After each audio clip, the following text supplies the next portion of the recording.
Ravat Hashem, parasha cette semaine, deux parashot, Be'ar Bechukotai.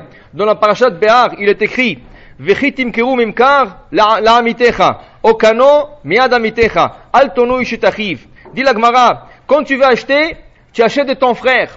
Quand tu veux vendre, tu vends à ton frère, mais il ne faut pas que vous trichiez un l'autre.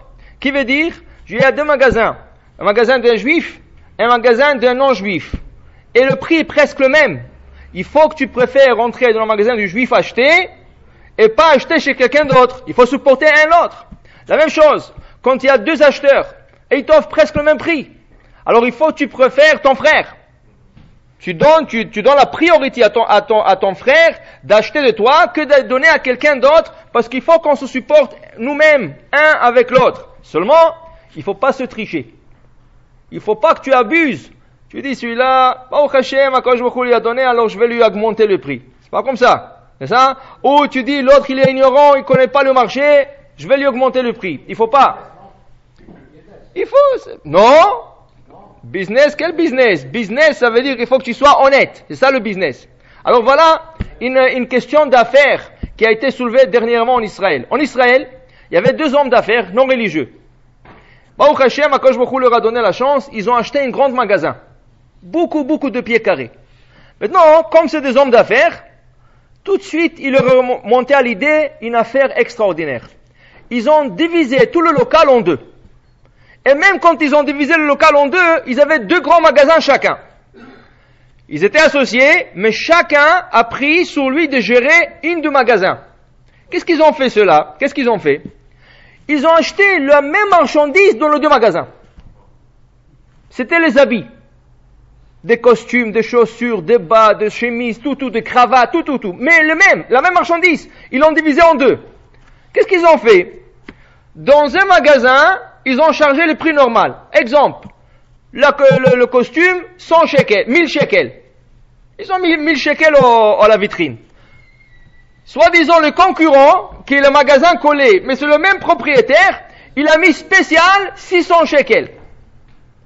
Maintenant, l'autre, qu'est-ce qu'il a fait? Il vendait les chaussures. Alors, celui qui vendait le costume à 600 shekels, il a mis le prix normal de chaussures. Après, l'autre, il a fait spécial 50% de rabais sur tous les souliers.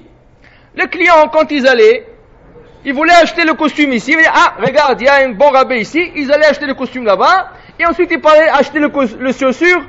Et comme ça, ils jouaient avec les prix. Ils augmentaient, ils baissaient les prix. Et soi-disant, le client disait, pourquoi tourner? Voilà, j'ai un spécial ici. Tout de suite, ils ont attrapé beaucoup de clients. Bon, ils ont fait d'argent. Le problème se présentait quand ils ont fait tchouva tous les deux. Ils ont fait tchouva. Et on leur a dit qu'il ne faut pas tricher dans le business. Très bien. Alors, ils sont tout de suite venus demander chez Sheila. Est-ce qu'ils avaient le droit de faire ce qu'ils ont fait jusqu'à date? Est-ce qu'ils peuvent continuer de le faire? Alors, ils ont demandé ça à un grand rave qui est en Israël, qui est le Rav Zirbestein. Alors, ils lui ont demandé la question, il a dit comme ça. Dans la Mishnah, dans Baba Metzia, il y a une Mishnah qui dit la chose suivante. Un marchand de fruits, il n'a pas le droit de ramasser toutes les belles pommes et le mettre en haut, sur la pile, et toutes les pourries en bas. Par exemple, tu vends un panier, comme ici. Des fois, il te vend un panier de fraises. Alors, il met toutes les belles fraises en haut, et en bas, c'est tout pourri. Toi, tu peux pas commencer à fouiller. Tu vois. Ouais. Ça veut dire qu'il y a des gens avec de l'expérience ici. Ça veut dire, toi, tu vas pas commencer à fouiller en bas. Tu regardes le haut du panier, c'est très beau. Regarde, le prix est extraordinaire. Tu arrives, tu achètes. Tu manges une fraise, deux. Tout le reste pourri, pas mangeable, tu dois le jeter. La Mishnah dit, c'est interdit. C'est du vol. C'est du vol. Parce que tu triches le client. Le client, il ne voit pas qu'est-ce qu'il y a devant lui. Il achète. La même chose, le Rav, il leur a dit, c'est la même chose. Si le prix du costume, c'est 600 shekels, prix normal, l'autre qui a mis 1000, et quand le client, il va à 1000, il voit ici 600, il pense que c'est un rabais. Mais en vérité, c'est le prix normal. C'est pas le 1000 qui est le prix normal. C'est le 600 qui était le prix normal. Seulement, il a augmenté le prix pour que le client se triche. C'est le même patron. C'est le même patron. Tu n'as pas le droit. Tu n'as pas le droit. Oui, on sait très bien qu'est-ce que c'est le business, mais on pose la question, selon la Chai c'est moutard. Il a dit non. D'accord. Toi, tu as dit oui. Non, moi, j'ai pas dit ça. Ah, tu n'as pas dit ça. J'ai dit qu'un juif pratiquant ne peut plus faire de business. Non, on n'a pas dit ça. Il y a des... Écoutez, le Chafetz Chaim, Allah va shalom, avec ça on termine. Le Chafetz Chaim alav shalom, lui il avait une épicerie.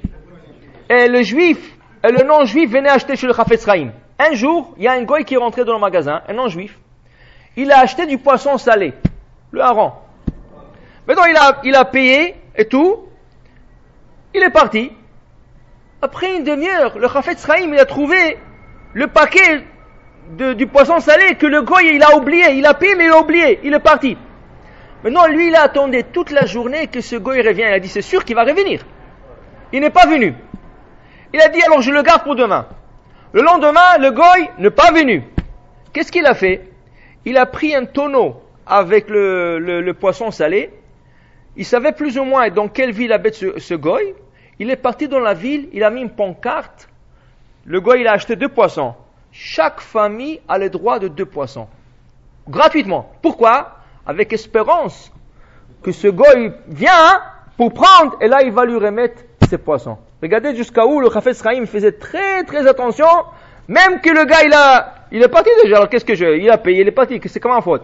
C'est ça l'honnêteté dans le business. Comme tu dis aujourd'hui, c'est un peu difficile, mais c'est comme ça qu'il faudra faire.